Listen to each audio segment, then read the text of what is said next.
Ça va?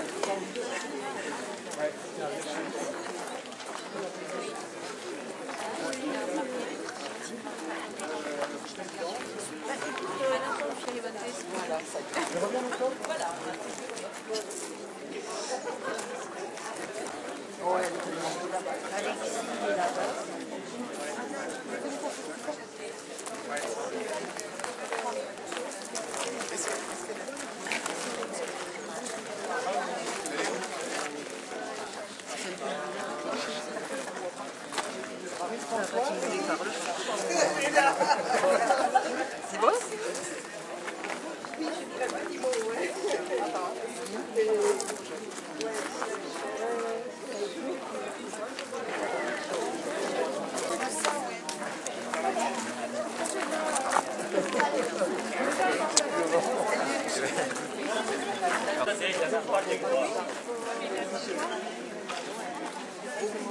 nó 보여주셔야 된다.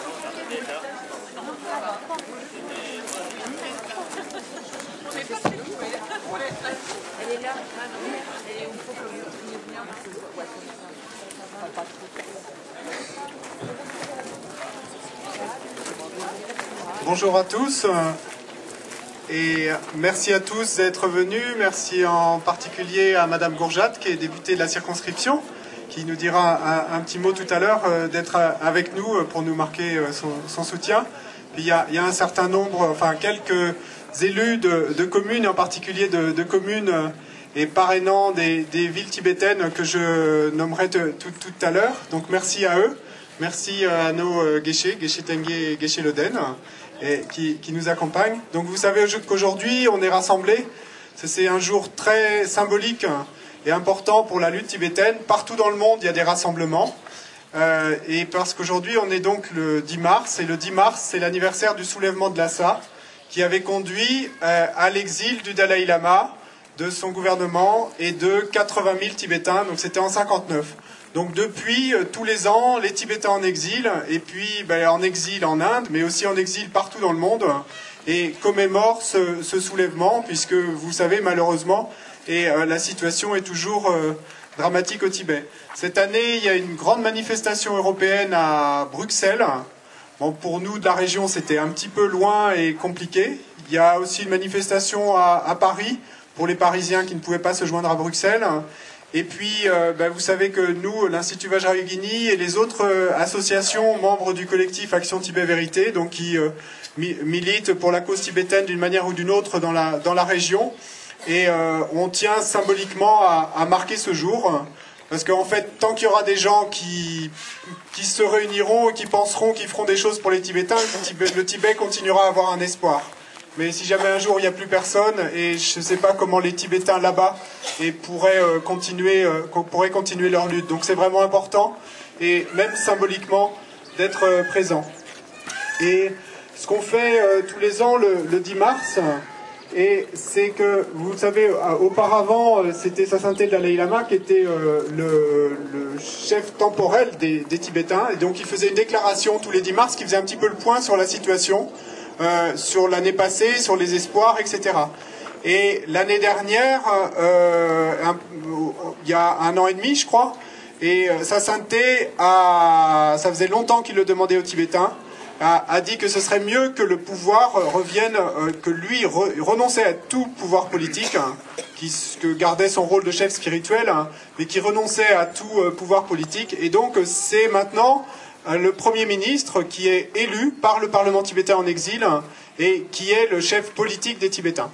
Donc c'est lui qui maintenant fait cette déclaration du 10 mars qu'on a reçue hier soir et que je vais vous lire parce qu'il n'y a pas meilleur résumé de la situation aujourd'hui au Tibet, de ce qu'on peut espérer, de ce qu'on peut faire. Donc le Premier ministre qui a été élu l'année dernière, il s'appelle le docteur Lobsang Sangye. Et donc c'est à l'occasion du 54e anniversaire du soulèvement national tibétain. À cette date, en 1959, des milliers de Tibétains de toutes origines et venant des 3 régions du Tibet, Lutsang, le Kham et l'Amdo, convergeaient vers Lhasa pour résister et protester contre l'invasion et l'occupation chinoise du Tibet. Nous sommes les enfants de ce moment aussi tragique qu'historique de la riche et unique histoire bimillénaire du Tibet. Aujourd'hui, nous nous réunissons ici pour renouveler notre engagement dans le courageux combat initié par l'altruiste génération qui nous a précédés. La soif de liberté qui les a poussés à entreprendre les événements historiques du 10 mars 59 est désormais un phare dont la lumière guide aujourd'hui notre lutte pour la protection de notre liberté, de notre dignité et de notre identité. L'incessant cercle vicieux de la répression et du ressentiment au Tibet se manifeste à travers l'effroyable nombre de Tibétains s'immolant par le feu. Depuis 2009, 107 Tibétains se sont ainsi sacrifiés, dont 28 pour le seul mois de novembre 2012, juste avant et pendant le 18e congrès du Parti communiste chinois. Hélas, 90 d'entre eux sont morts désormais. Un tel prix est sans précédent dans l'histoire mondiale récente. Si les immolés sont majoritairement des moines, des Tibétains d'autres horizons figurent également parmi eux. Des nomades, des paysans, des enseignants, des étudiants, venant des 3 provinces tibétaines, y compris de Lhasa, la capitale. Nous dédions cette journée à tous les auto-immolés et ceux qui sont décédés pour le Tibet. L'occupation et la répression menées par le gouvernement chinois au Tibet sont les causes premières qui poussent les Tibétains à s'immoler.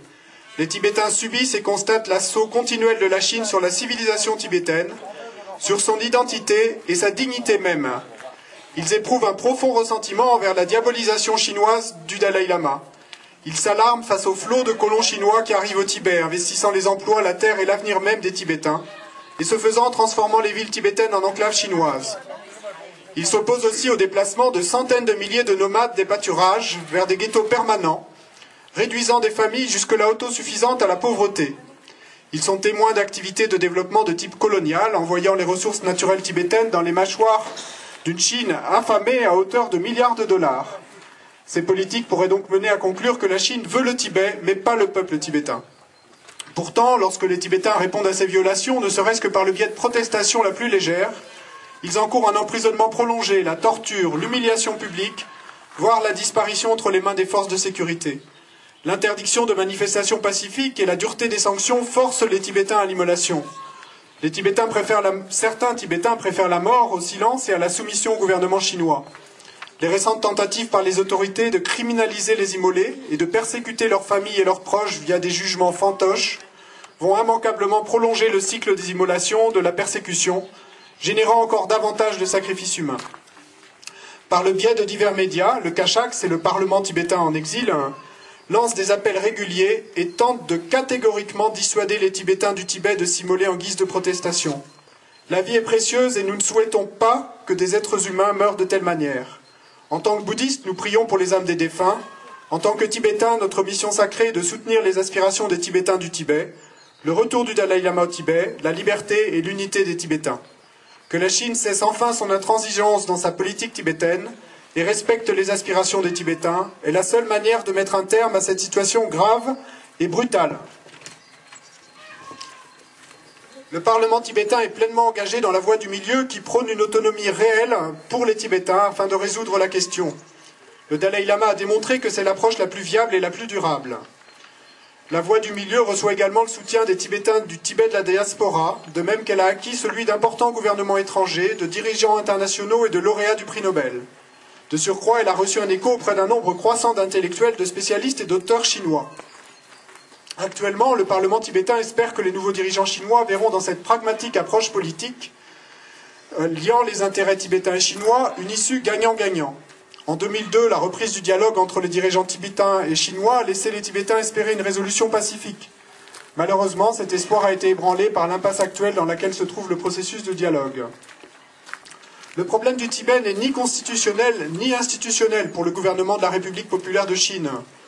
Selon la constitution de cette République, la Chine a créé un mécanisme institutionnel distinct d'un pays et 2 systèmes pour Hong Kong et Macao. Les dirigeants chinois ont aussi manifesté la volonté politique en formant un comité de niveau ministériel pour faire face à la question de Taïwan. Cependant, quand il s'agit du Tibet, le gouvernement chinois n'a ni utilisé le mécanisme constitutionnel accessible à sa disposition, ni montré la volonté politique de résoudre le problème de façon pacifique. De notre côté, nous considérons le fond comme primant sur le processus et nous sommes prêts à nous engager dans un dialogue constructif à tout moment et dans tout lieu. Trouver une solution juste et durable à la question du Tibet est aussi dans l'intérêt du monde entier. Le Tibet, une des plus anciennes civilisations, est aussi considéré comme le troisième pôle, compte tenu que ces glaciers alimentent les 10 réseaux fluviaux d'Asie. Cela contribuera à la paix et à la prospérité de plus d'1 milliard de personnes en Asie qui vivent en aval et dépendent de l'eau du Tibet pour leur pitance. Une résolution rapide enverra le message adéquat et servira de modèle pour d'autres, luttant pour la liberté, puisque la lutte tibétaine est fortement ancrée dans la non-violence et dans la démocratie. Dernier point et non des moindres, la résolution de la question du Tibet pourrait être un catalyseur pour la modération de la Chine. Nous en appelons à la communauté internationale pour faire pression sur le gouvernement chinois afin de permettre au haut commissaire aux droits de l'homme des Nations Unies, aux diplomates et aux médias internationaux de se rendre au Tibet. C'est la seule manière par laquelle la vérité et la gravité de ce qui se déroule au Tibet peuvent être dévoilées, et les immolations pourraient donc prendre fin.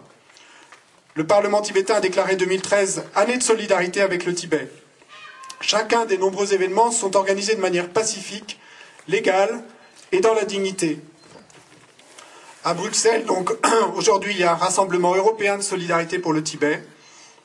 Les Tibétains traversent actuellement la période la plus sombre de leur histoire. Le caractère d'un peuple se définit par sa façon de réagir à l'adversité. Sous la direction éclairée du grand 14e Dalai Lama, nous faisons face à ce défi avec une unité, une détermination et une dignité exceptionnelles. Je voudrais conclure en rendant de nouveau hommage à nos frères et sœurs du Tibet. Le Parlement tibétain est extrêmement reconnaissant aux Tibétains du Tibet et de la diaspora pour leur soutien et leur solidarité. Guidés par l'unité, l'indépendance et l'innovation, nous sommes déterminés à satisfaire les attentes de tous les Tibétains, de sorte à bientôt pouvoir goûter à la liberté et à la dignité que nous méritons et qui nous revient de droit. 10 mars 2013, Dharamsala, Inde. Donc c'était le discours du Premier ministre tibétain en exil, faisant le point sur la situation. Je vais maintenant passer la parole à Geshe Tenge, si vous voulez dire.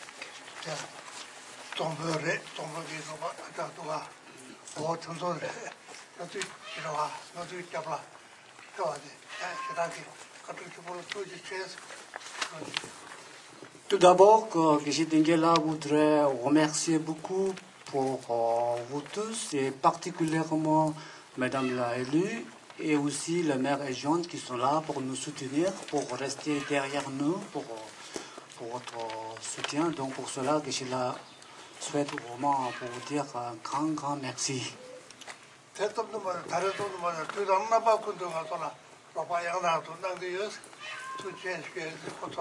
Et Geshe Lobsang Tengela, il sait très bien que pas seulement cette fois, mais depuis longtemps, vous êtes là tout le temps avec nous pour nous soutenir.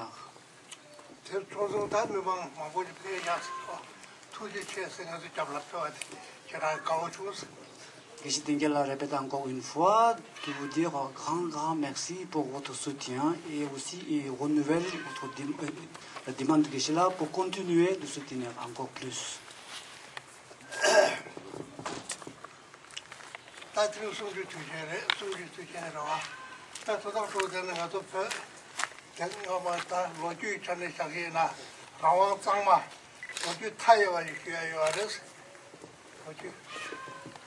D'après l'histoire du Tibet, peut-être parmi vous, vous avez déjà connu un petit peu, le Tibet était un pays indépendant.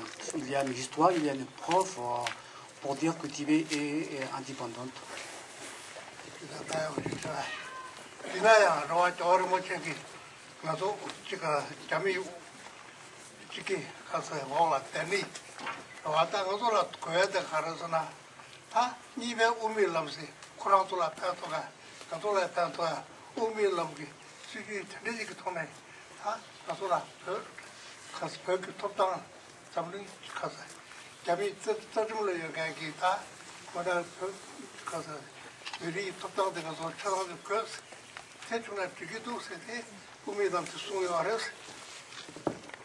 Vous le savez, le Satsang de Dalai Lama et nous, le peuple tibétain, depuis beaucoup d'années, on a essayé de gagner notre pays comme avant, en 1959, un pays indépendant.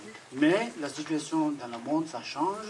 On ne peut pas insister quelque chose qui ne marche pas trop bien. Donc pour cela, Sassanté Dalai Lama a changé, a modifié. Il a choisi le voie milieu. Ça veut dire quelque chose qui est bon pour le peuple chinois et aussi pour le peuple tibétain. Donc maintenant, la position du gouvernement tibétain, c'est un voie milieu. Ça veut dire pour respect de la culture tibétaine, que les Tibétains puissent rester dans notre propre pays tout en respectant et préserver la culture du Tibétain.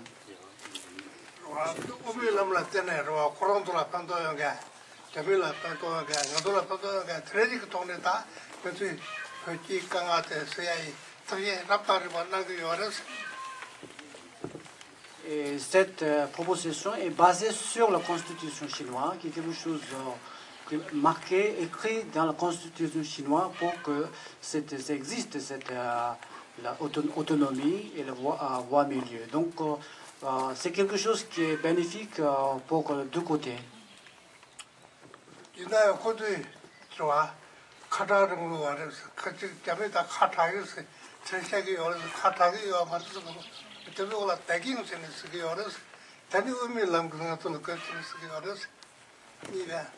Vous le savez, jusqu'à maintenant, côté chinois, il n'y a pas de réponse positive, il n'y a pas une réponse favorable, donc c'était toujours décourageant. Ils disent que les Tibétains sont séparatistes, Sassanté Dalai Lama est séparatiste, terroriste, donc tout ce que eux ils disent, donc qui sont vraiment c'est très triste aujourd'hui, la vraie situation du Tibet.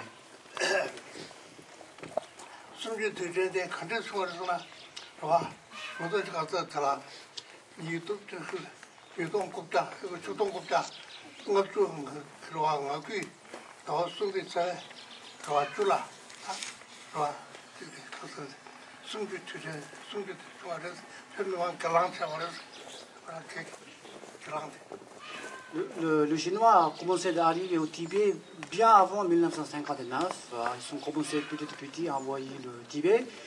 Mais le 10 mars, c'est que 1959, le 10 mars, c'est le soulèvement du peuple tibétain à Lhasa. Et les hommes, les femmes, tout le monde a soulevé pour ça, donc pour commémorer cette journée-là.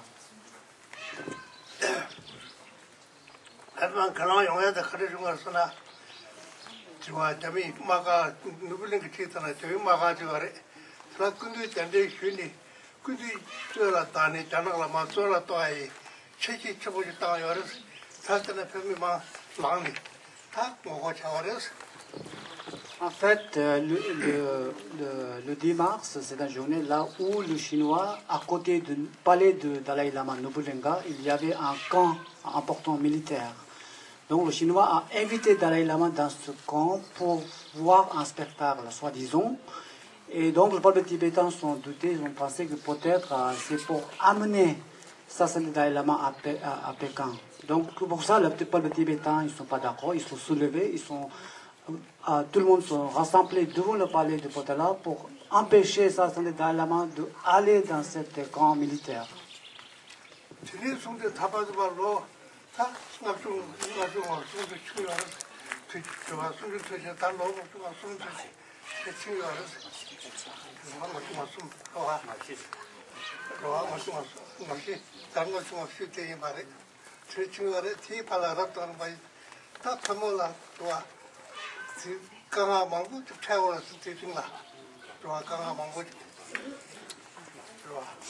Donc, depuis 1959 jusqu'à maintenant, ça fait plus de 54 ans. Et jusqu'à ces 54 ans, chaque année, chaque jour, chaque mois, le peuple tibétain subit des tortures.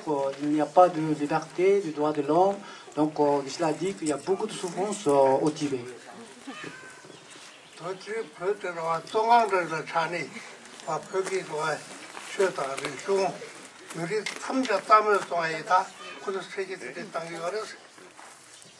Le Tibet est aujourd'hui devenu une grande pression que pour le Tibet, c'est tout dans le monde extérieur, c'est le silence. Mais le Tibet, c'est un pays tout entier, c'est une prison.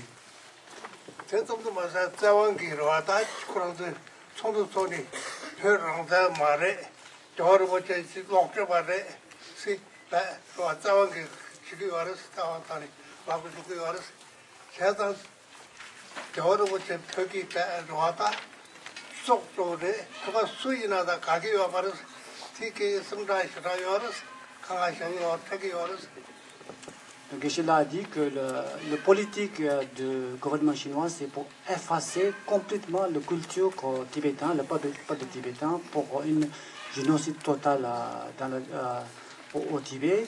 Ils disent que Sasande Dalai Lama est terroriste, il voulait séparer entre le Chine et le Tibet. Donc en réalité, Geshe-la a dit que ce n'est pas vrai, on le connaît, le Dalai Lama, la proposition de Dalai Lama, il a essayé toujours d'établir une négociation, un dialogue entre deux pays.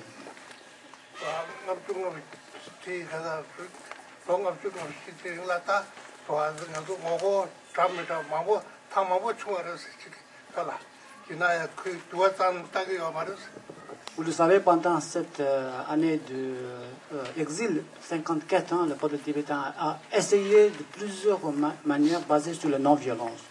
On a fait aussi de la UNO, il y a des grèves de la faim sans limite, il y a des marches pour le Tibet, de tous les moyens pacifiques on a essayé, et jusqu'à maintenant, il n'y a pas grand résultat, qui est très triste.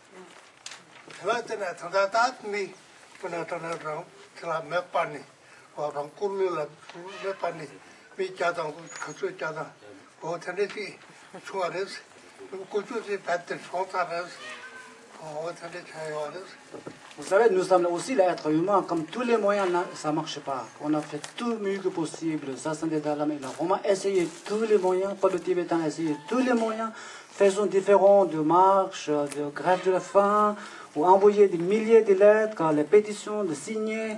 Tout ça, ça ne marche pas. Et pour cela, maintenant, hélas, les peuples tibétains, certains sont décidés de donner leur vie. Donc, il y a à peu près jusqu'à maintenant 109 Tibétains sont stimulés. Et parmi les 109, il y en a 90 sont complètement morts. Donc, ils ont donné leur vie en silence avec une motivation pour préserver la culture tibétaine.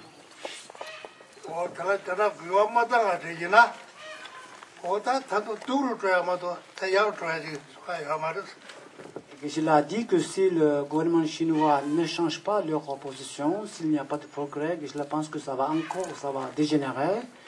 Et donc c'est vraiment quoi, c'est très triste.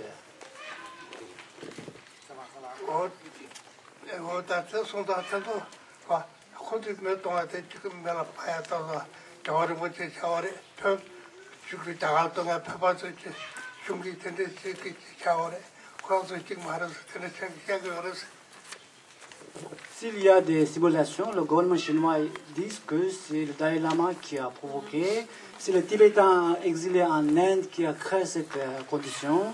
En réalité, les Tibétains eux-mêmes, ce n'est pas leur pensée, ils disent que les Tibétains eux-mêmes, ils sont très contents. Mais tout ça, c'est la faute de la Tibétain exilé et ça, c'est le Dalai Lama.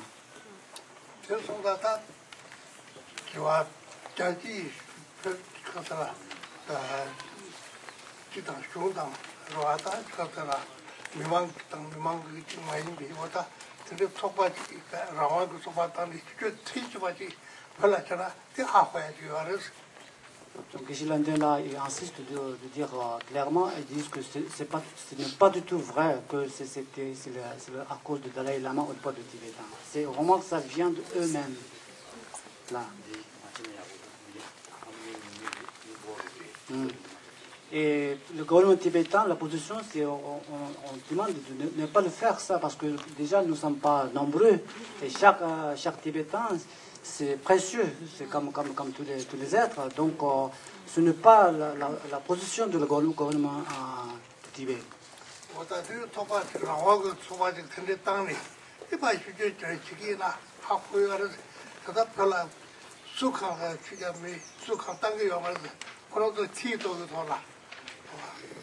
Alors si tout ça c'est pas vrai, pourquoi le gouvernement chinois a interdit de laisser partir la journaliste? Donc pourquoi ils ont arrêté les frontières pour les touristes et tout ça? Donc Geshe-la a dit que c'est bien que le journaliste peut aller au Tibet pour voir la vraie situation du Tibet.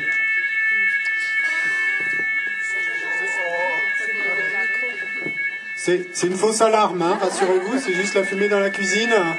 Et donc, comme tout le monde est dehors de toute façon, c'est bien. C'est le point de rassemblement, c'est ici. C'est le point de rassemblement, donc vous restez là. Et la prochaine fois que ça arrive, vous saurez que c'est ici que vous vous trouvez. C'est un bon exercice. Et donc, on va pouvoir continuer. Je pense que vous entendez quand même Tenzin parler. Donc voilà, ça va durer 5 minutes. On ne peut pas l'arrêter quand elle est partie. Tout va bien. Donc Gisela a dit que tout ce que Gisela vient de dire, la nature a entendu, il nous soutient, il dit c'est vrai, c'est vrai, c'est vrai, c'est vrai.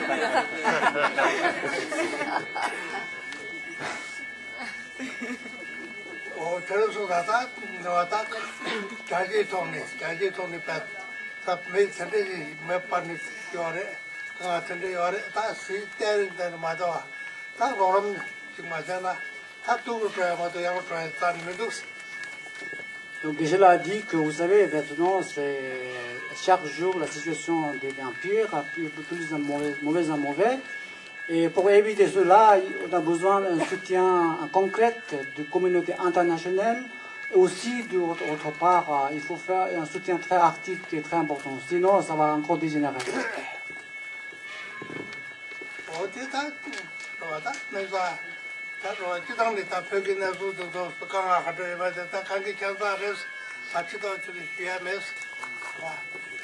Gisela conclut, il a dit que, en général, vous savez, la situation du Tibet maintenant, par Internet, vous allez, tout est très bien expliqué. Si vous voulez savoir encore plus de détails, donc vous pouvez le voir sur le site qui soutient pour le Tibet.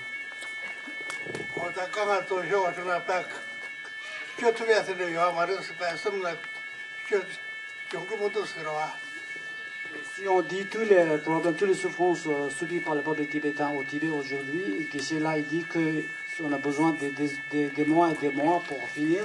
Et aussi pour côté moral, l'extérieur, Gisela a dit que c'est difficile à exprimer cela.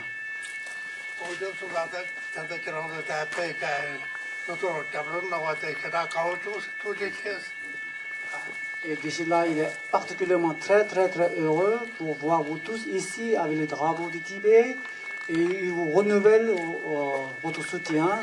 S'il vous plaît, continuez de nous soutenir d'après votre moyen possible. Merci beaucoup, Tojiché.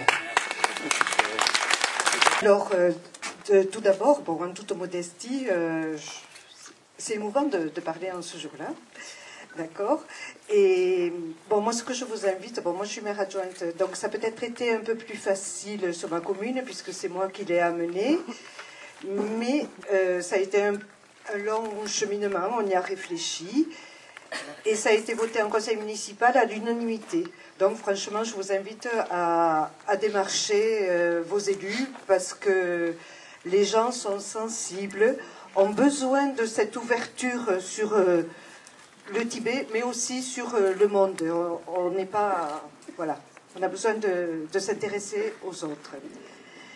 Donc, moi, je vous invite donc dans 15 jours sur la commune d'Aiguefonde. Aiguefonde, c'est à côté de Mazamet, dans le sud du Tarn. Donc, c'est à 11h. Nous aurons des témoignages de la communauté tibétaine. J'ai réuni des photos, voilà. Alors, si vous voulez, je peux vous donner des invitations. J'en ai à votre disposition. Voilà. Et voilà. Et j'en profite. Bon, j'ai déjà invité Madame Gourjade et de Guéché. J'en profite pour renouveler mon invitation. Voilà, de vive voix. J'espère franchement. Puis bon. Je pense que dans le secteur là-bas, il y a quelque chose à faire. Voilà, je vous remercie. Et à quelques jours pour tous ceux qui le veulent. Je suis déjà très grave. Donc bonjour, Getche Teke et Getche Oden, monsieur le directeur, messieurs, mesdames les élus, messieurs, mesdames. Donc je suis très heureuse d'être avec vous aujourd'hui pour cette commémoration. C'est vrai qu'aujourd'hui, je pense particulièrement à Daniel Mitterrand, qui a beaucoup œuvré pour la cause tibétaine. Et c'est quand même la femme, peut-être parce qu'on est à 2 jours du 8 mars, que j'y pense en particulier, qui a quand même permis en France une prise de conscience la souffrance du peuple tibétain, de tout ce que peut vivre ce peuple. Et donc, je ne peux que porter ce que vous dites. C'est vrai que cette cause est à défendre. Elle reste difficile à réussir parce qu'on sait la tyrannie du peuple chinois dont est victime le peuple tibétain. Je crois qu'il faut continuer le dialogue, il faut continuer à se battre avec les actions que vous menez. C'est vrai qu'il faut continuer à sensibiliser le peuple français, les parlementaires, parce qu'à un moment, il y a une force politique à construire qui existe déjà. Mais c'est vrai que le dialogue avec le peuple chinois est compliqué. Et donc il faut continuer ce combat. C'est vrai que c'est un combat de paix et qu'il faut à un moment, je rejoins un peu ce qui a été dit par le moine, c'est qu'il ne faut pas rajouter de la souffrance à la souffrance et qu'à un moment, le combat doit continuer pour faire avancer la cause sans qu'on rajoute plus de souffrance à ce qui se passe actuellement au Tibet. Donc j'espère que cette œuvre portera ses fruits et qu'on arrivera vraiment à tous ensemble à ouvrir un chemin de paix pour faire en sorte que le peuple tibétain puisse vivre sur son territoire dans un rapport de paix avec les Chinois. Donc je pense que le combat va être compliqué, mais il faut garder espoir et c'est cet espoir qui permettra aussi de continuer le combat. Merci à tous. Merci. Je voulais vous présenter Elisabeth Le Roland, si tu peux juste avancer un petit peu, donc, qui est première adjointe aussi. Non.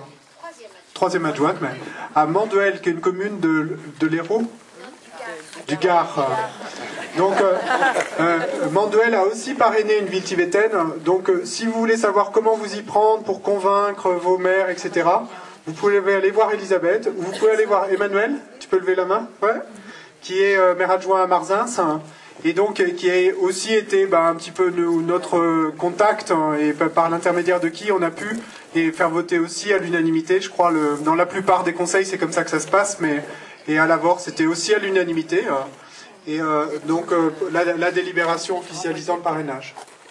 Donc maintenant ce que je vous propose c'est un moment de recueillement pour les 100, je crois que c'est 109 malheureusement personnes qui sont auto-immolées. On a dit qu'il y en a 90 qui étaient mortes. Bon, il y a aussi, il ne faut pas l'oublier, depuis 59, 1 million de Tibétains qui sont morts directement ou indirectement comme en conséquence de l'occupation chinoise.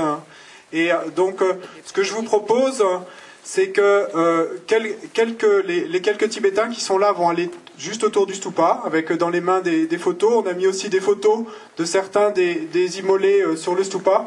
Mais nous, ce qu'on va faire, c'est qu'on va se répartir sur le grand cercle, sur le chemin donc, où vous êtes, mais tout autour du stupa. Donc si vous pouvez commencer à vous y disposer, et puis ensuite on fera quelques minutes de silence. Et puis on va frapper pour accompagner notre recueillement, on va frapper 109 coups de gong. Et donc, bon, peu importe, si vous êtes bouddhiste, vous savez que vous pouvez intérieurement réciter des mantras, générer de la compassion et envoyer de la lumière vers tous ces êtres. Si vous êtes chrétien, vous le faites à votre manière. Si vous êtes rien du tout, simplement vous vous recueillez et vous envoyez ces bonnes énergies vers tous les Tibétains là-bas et puis tous les gens qui sont dans la même situation dans le monde. Et donc on essaie de se répartir un petit peu harmonieusement autour du stupa sur le tour extérieur.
De Sa Sainteté le Dalai Lama au Tibet, pour les droits de l'homme au Tibet, pour la liberté d'expression, d'utiliser sa propre langue au Tibet.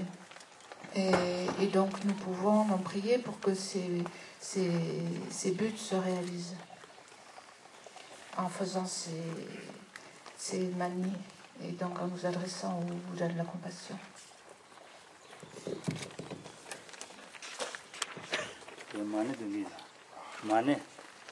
Mane de rien là. On mane de non. On va. Oh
Puis nous récitons l'hymne national du Tibet devant l'Institut Vajrayogini et nous espérons bien fort, avec toutes nos prières et la force, que la prochaine récitation sera devant Potala l'année prochaine.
Liberté. Liberté pour le Tibet. Liberté pour le Tibet. Liberté pour le Tibet. Liberté pour le Tibet. Liberté pour le Tibet. Droit de l'homme. Droit de l'homme au Tibet. Droit de l'homme. Au Tibet. Droit de l'homme. Au Tibet. Droit de l'homme. Au Tibet. Droit de l'homme. Au Tibet. Droit de l'homme. Au Tibet. Droit de l'homme. Au Tibet. Liberté. Au Tibet. Liberté. Au Tibet. Liberté. Au Tibet. Liberté. Au Tibet. Merci beaucoup. Merci à tous.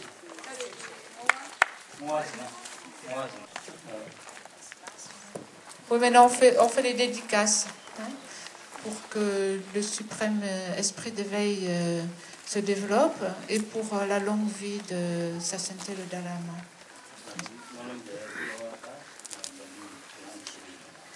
Donc en général,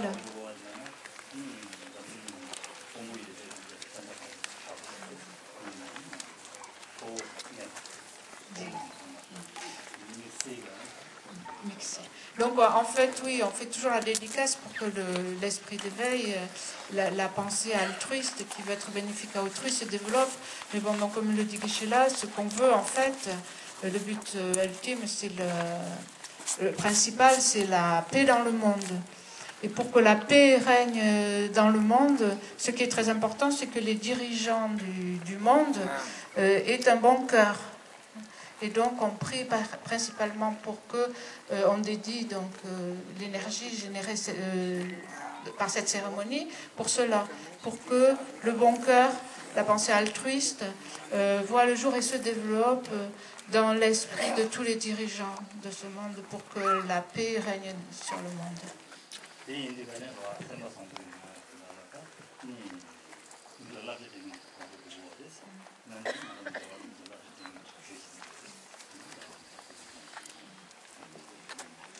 Et donc en même temps, pour avoir la paix dans le monde, pour que tous les êtres soient heureux, il faut des dirigeants, il faut des guides aussi, qui donnent des instructions, qui donnent des conseils au monde. Et en fait, si on parle de guide, le guide suprême, c'est Sa Sainteté le Dalai Lama.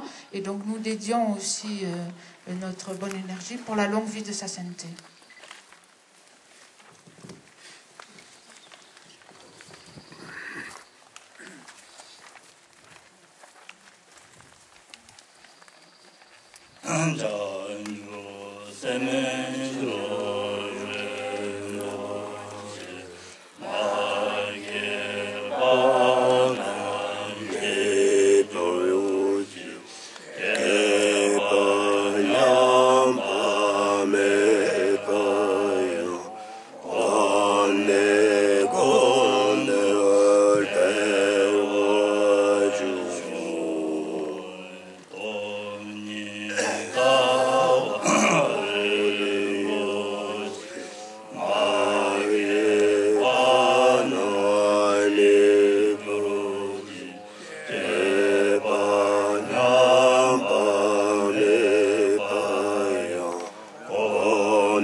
Donc merci à tout le monde d'être ici, Madame Gourjad, les élus et tous nos amis qui sont venus aujourd'hui. Guichela remercie tout le monde et il vous demande, les mains jointes, s'il vous plaît, de continuer votre soutien pour la cause tibétaine jusqu'à ce qu'on obtienne un résultat.